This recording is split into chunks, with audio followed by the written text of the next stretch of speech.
Continuamos en El Mundo Ahora, la franja de France 24 en la que actualizamos las principales noticias del día. Soy Valentina Torres Sánchez, vamos a revisar los titulares. Al menos 30 personas murieron a causa de bombardeos israelíes en la franja de Gaza. Se trata del ataque más mortífero desde la firma del acuerdo de cese del fuego y se produce cuando Estados Unidos había anunciado la entrada en vigor de la segunda fase que implicaría la reapertura del paso de Rafah este domingo. En Irán, el presidente Masoud Pezeshkian señaló a Donald Trump, a Benjamin Netanyahu y a Europa como responsables de avivar las tensiones en medio de las recientes protestas en el país. Pero al tiempo llamó al gobierno a escuchar las peticiones de los manifestantes, mientras se vive una tensa calma por las amenazas de un posible ataque estadounidense. Continúan las reacciones tras la propuesta del gobierno encargado de Venezuela de una amnistía general que beneficiaría a los llamados presos políticos desde 1999. Desde la oposición elogiaron la iniciativa como un avance. La presidenta encargada, Delcy Rodríguez, detalló que la medida no aplicará para asesinatos o delitos de narcotráfico. Tenemos análisis.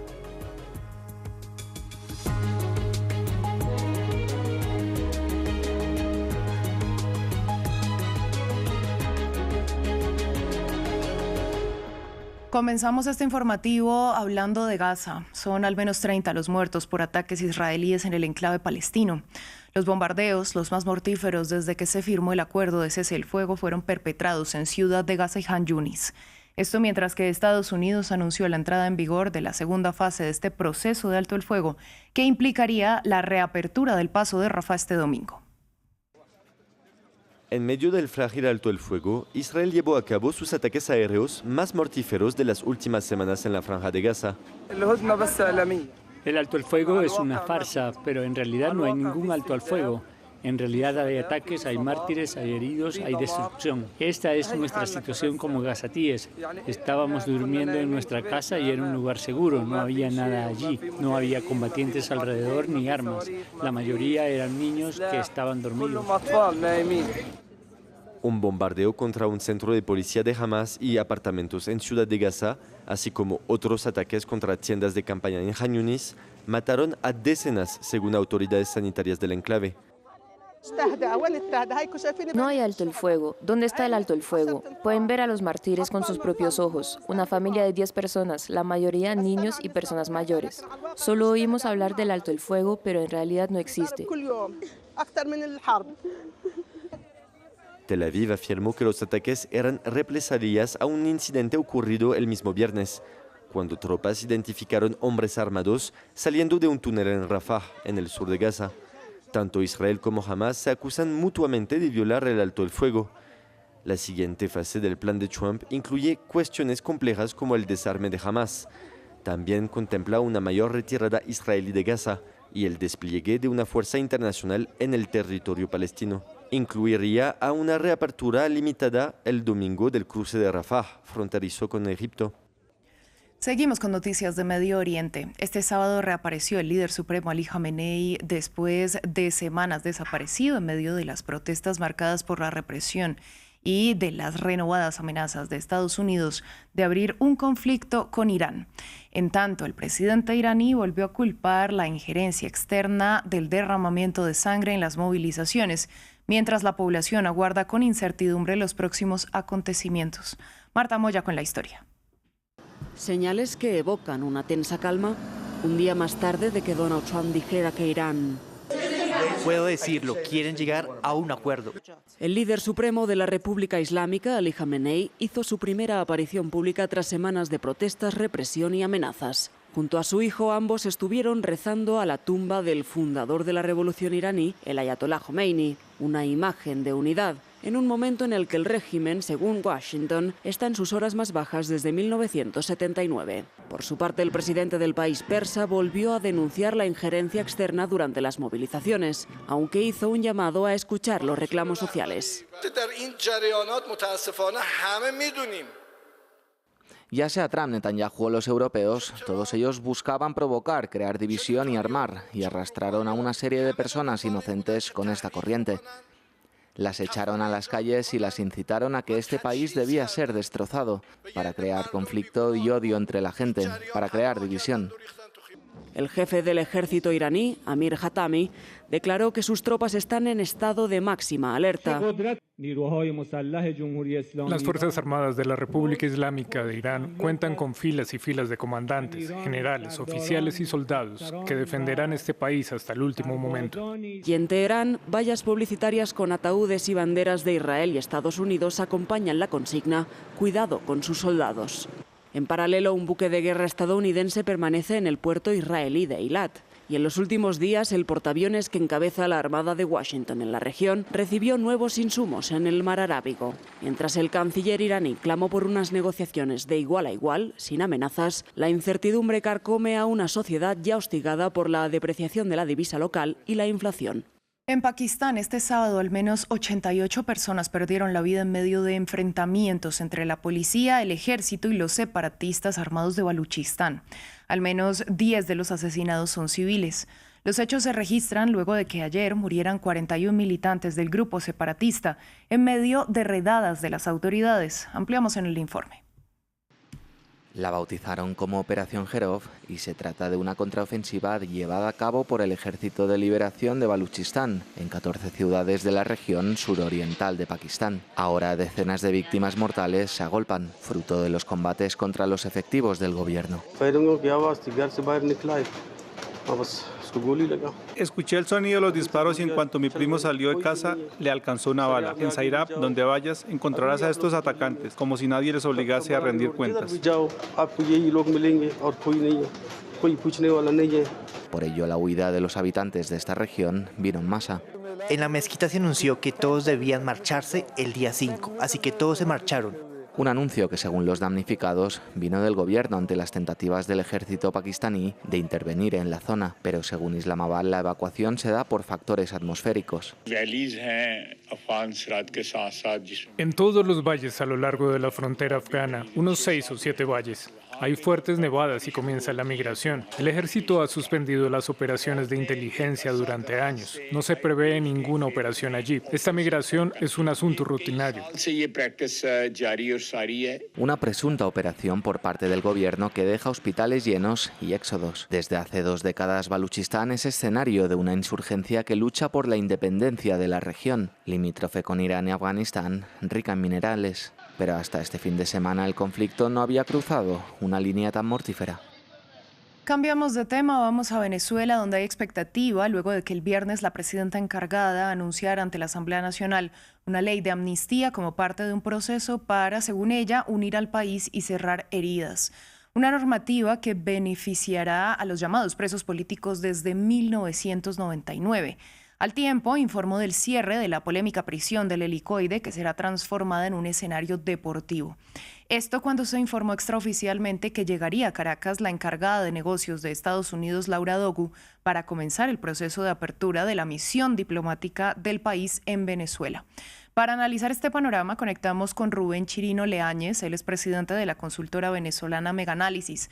Yo le doy la bienvenida a France 24 y empiezo preguntándole qué hay detrás de esta ley de amnistía y cómo llega la oposición, porque al hablar de amnistía en términos literales, pues se da a una persona que ha cometido delitos. ¿Están los opositores de acuerdo con ella o lo realmente importante pues es lograr la libertad de todos esos llamados presos políticos? Hola Laura, un gusto, un placer. Mira, el tema de la ley de amnistía, cómo es recibida por los venezolanos, es recibida como un deseo que desde hace mucho rato está allí, excitando y teniendo a los venezolanos al borde de una angustia constante. Si es por algún tipo de reconocimiento de delito, ya eso queda en segundo término. Los venezolanos quieren que los presos políticos estén en libertad, un 85.25% así lo piensa Valentina.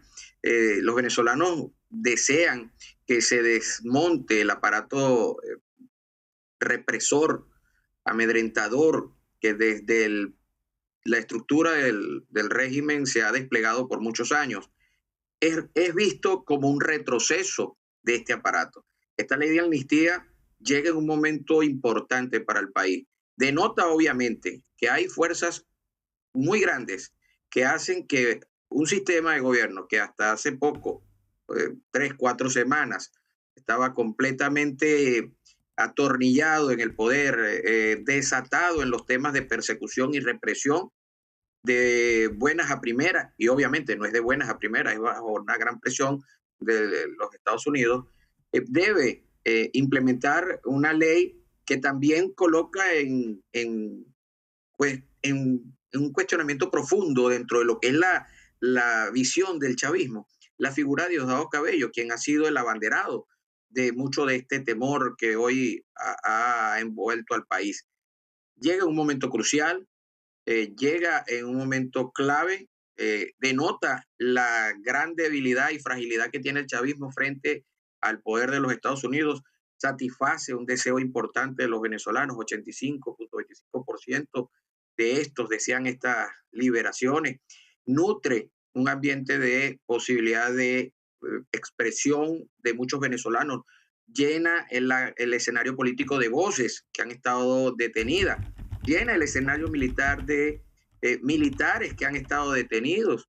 Es una coyuntura importante. El cierre del helicoide es también algo icónico, fundamental, que hasta hace 2 meses el gobierno chavista lo utilizó de manera sarcástica con los venezolanos como lugar de celebración de la Navidad, lleno de luces, drones, de colores. Hablamos de a mediados de diciembre y ya hoy es anunciado que va a ser cerrado y convertido en algo completamente distinto. Sin lugar a dudas, esto es importantísimo para la sociedad venezolana. Sí. La sociedad venezolana se va a reactivar, va a poder tener pruebas fehacientes de que el miedo se está venciendo, y la llegada de la encargada de negocios, Laura Dogu, es importantísimo. Hablamos de una persona que tiene una amplia y vasta experiencia en temas de contextos muy, muy complicados, sí, y llega a un país bastante difícil de abordar. O sea, sí, volvemos justamente a lo que significa transformar el helicoide en un escenario deportivo. ¿Qué va a pasar de ahora en adelante? ¿Cómo se puede analizar esta decisión del gobierno? No, sin lugar a duda, Valentina, es un golpe fuerte para el gobierno chavista. Este es un gobierno, y todos los que nos escuchan, que se ha sostenido en el poder sobre la base del terror. Para colocar en contexto un poco, más del 83% de los ciudadanos sienten y perciben entre el 6 y el 11 de enero, que fue nuestro último estudio de opinión, que podían ser detenidos por expresarse públicamente en contra del chavismo. Es un gobierno que persigue, Valentina, a las personas que colocan un estado de WhatsApp adverso al gobierno chavista. Ha detenido personas por quejarse por una mala distribución del gas doméstico y condenadas a 15 años de cárcel por eso. El hecho de que el helicoide representara el ícono del terror en forma física, el lugar donde amedrentar y donde torturar era una realidad, y que tengan que desprenderse de esa herramienta psicológica y realmente horrorosa en derechos humanos, que significa la tortura y la detención sin ningún tipo de basamento, es un golpe para un sistema que ha dependido de la existencia del temor. Al desaparecer el temor de la sociedad, al desaparecer el helicoide, al desmontar toda la estructura que persigue y amedrenta, verás nuevamente a los venezolanos, a estos 80% que te menciono, incluso hasta el 90%, exigiendo reclamos por mejor calidad de vida, por cambio de sistema, por elecciones prontas, exigiendo mejoras. Y eso es lo que hasta ahora había evitado el chavismo. Por lo tanto, el cierre del helicoide es un golpe muy, muy importante sumado a los que ha venido recibiendo desde el punto de vista de lo que es icónicamente el terror en el país. Pues, señor Chirino, importantísimo. A usted muchas gracias por su análisis y por compartirlo con nosotros en France 24.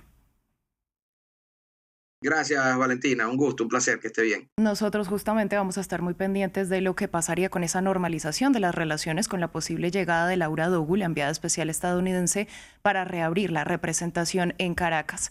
Así cerramos este informativo. Ustedes, gracias por su sintonía.